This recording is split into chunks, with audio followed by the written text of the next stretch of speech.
We love each other. This man is my life. I understand, ma'am. I can't live without this man. Okay, He loves me and I love him. And this cannot be happening. Greg, what do you got? Yeah, this one doesn't take a whole lot of explanation. This is the primary reason I chose her to use in our True Crime Workshop, the True Crime Workshop course, because this is absolutely silly.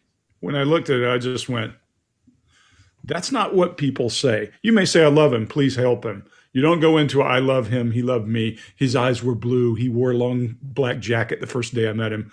Come on, guys. This is a storytelling exercise at this point. And I agree with you from earlier. She's sat in the back room and thought of this, and she's waiting for, she even pauses at one point when the woman asks, it's like she's waiting for her to say something, and then she pokes in the next piece. Now, let me also say that when someone is panicked, there is no normal. So don't hear what we're saying is that when someone calls 911, there's a formula for how they respond. I did a really real world one not long ago where a woman calls and says, murder, shot, I don't know. And that's about what the call is. So there's no normal. There's nothing normal about this. It's adrenaline. Your brain is going to function the way your brain functions, but you're going to go out of thinking brain and cognitive brain and all these long, elaborate sentences and ideas of grandiosity to very simple structure and trying to get your point across.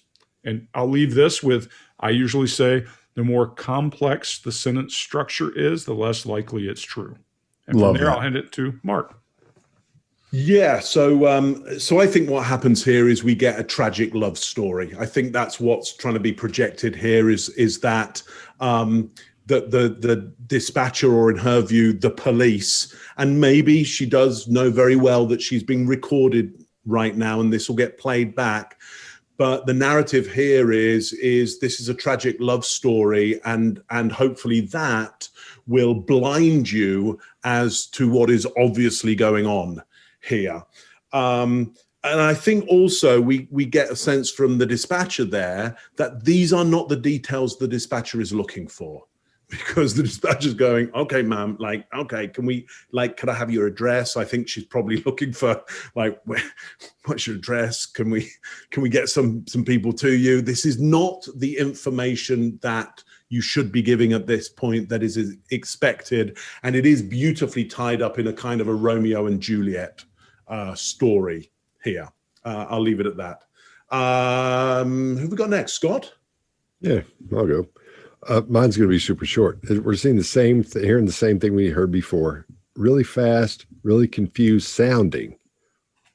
And everything's clear as a bell. You can hear every word she's saying because she's been ready. She's had half an hour to get fired up and then send this thing in right after she's cleaned everything up. She's good to go. She's changed clothes.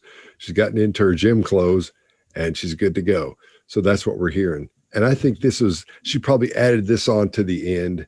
This is toward the end of the call. She started adding these things in as it goes along because she thought, I've got to make it look like this. I don't think she rehearsed what she was going to say, but she fired herself up to, okay, I'm going to be in love with another thing.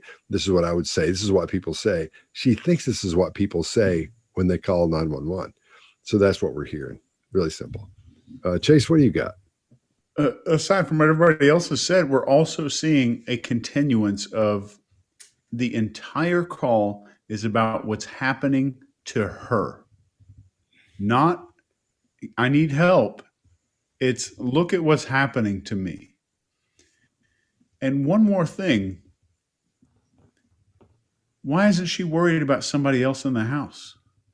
Someone hiding in a closet, someone still being there, some kind of personal security. The Maslow's hierarchy of needs would suggest that safety might need to come first before the social or love needs of someone else there. She's also worried about, is there someone else still here at the house? So it's a tendency here, we're going to see this in a few minutes, to look away at, this is everything that's going on with me, here's what's going on, and anything else doesn't exist. There's no perpetrators to worry about. They're all gone. There's nobody put this thing in my car. I don't know how it got there, but we don't talk about those people. There's nothing to worry about as far as perpetrators. These are just events, not things that humans did. Anybody notice no blood? Not once. Here we are in the call. We're further in the call. It was very important to her in her first encounter with Piers Morgan, but no mention of blood. We love each other. This man is my life. I understand, ma'am. I can't live without this man. Okay, I understand. He loves me and I love him. And this cannot be happening. If you like this video, get the full body language breakdown and analysis on our main channel by clicking this video right here.